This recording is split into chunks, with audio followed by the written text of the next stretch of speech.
Hello everyone, কেমন আছেন সবাই? আশা করি ভালো আছেন। আলহামদুলিল্লাহ আমি একটা ভালো আছি। তো এই তো ছাদে চলে আসলাম বিকেল টাইম একটু ঘোরার জন্য। ঢাকা শহরে থাকি, কোনো দিকে যাওয়া যায় না, একমাত্র শুধু ছাদটুকু ছাড়া। তো এই তো আজকে ছাদে চলে আসলাম অনেক দিন পরে। আর আপনাদেরকে এই তো একটা কিছু দেখাই, দেখেন কত সুন্দর গোলাপ ধরে আছে, দেখছেন? ওয়াও, সেই ওহো, দেখো না নুহা, কত সুন্দর গোলাপগুলো, দেখছো?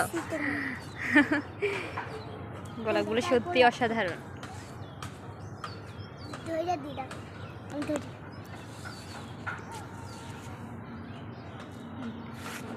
এখানেও আছে।